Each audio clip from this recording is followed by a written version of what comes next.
In this video, we will demonstrate that we are capable of raising and creating our own exceptions, because besides exceptions caused by bad data or by file system errors, we could also validate our own application business rules and decide that certain rules could be violated by certain values or a combination of values. And in that case, we also want to report from our own code an error by creating and propagating an exception using a standard Python exception mechanism. Our next demo is video 11.5, and it says raise exception. So this is what I was thinking about, is that, remember, originally we said that we will simply accept an empty line in case if context here, by the way, it still has this problem right here.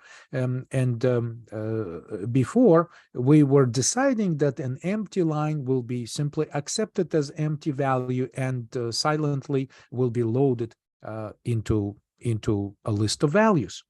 But this time, what I would like to enforce as new rule is that it should cause a runtime error. So this is our next demonstration. So for instance, if the telephone number here is missing in the very first item in our dictionary, I'm going to save this. Right, so this is a missing contact information right here. I'm going to close this, and what I added to the sample is that when we're going through, like, we first open the file, then we go line by line, we check for comments right here, right? So we check for comments, we are doing our loading routine, and then I say that if it's not a comment, at the same time, the length of the line after stripping the new line at the tail of the string, if it's an empty line, right? So not means that it's zero, right? So zero is converted to false, and anything non-zero in numeric sense is converted to true. So if the line length is 0, then here is my technique here. So this is a new code that I added here. I say that raise runtime error. So with exceptions, what we do is that we choose what type of exception object we'd like to report this error, and we say raise. And I'm using formatted string, so suffix f in front of the string forces the interpreter to replace these placeholders with curly braces to interpret internal content of these brace decorated islands inside the string with the actual expressions. So file name and line count. This is what I would like to return as runtime error: unexpected empty line in file name. And of course, this is the name of our file, right? And line count this time comes into play. Remember, as we go through reading every line, first thing that I do, I increment the line count so I can very accurately, hopefully, report which exact line has caused this condition. Okay.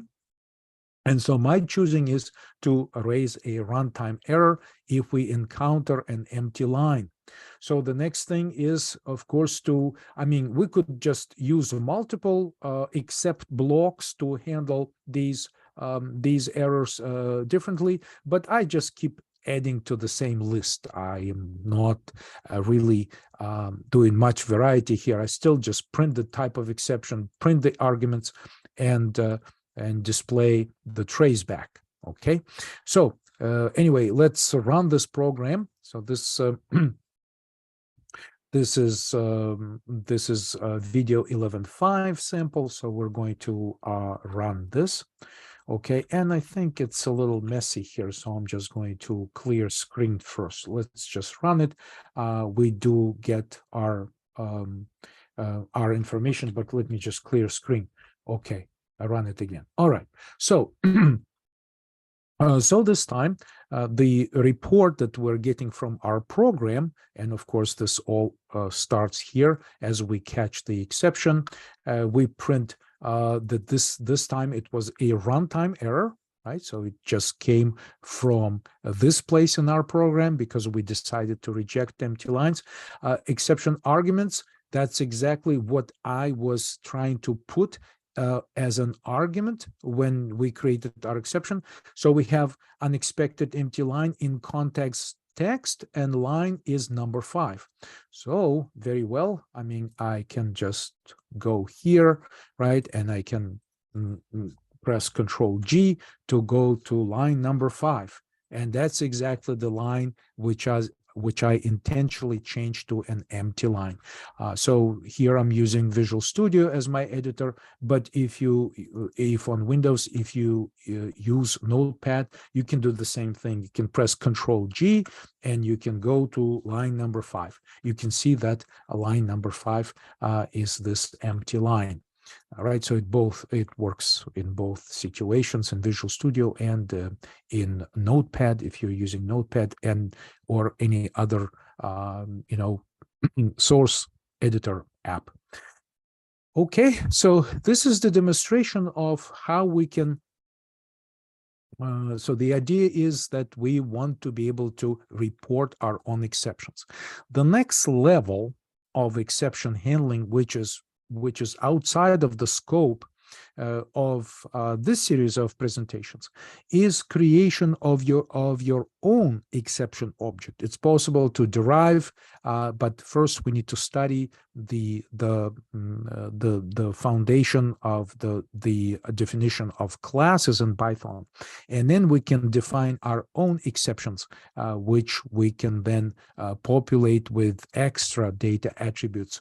But at this stage, using something like RuntimeError is a perfect choice for many situations where you just want to report an error from your functions or from any part of Python program.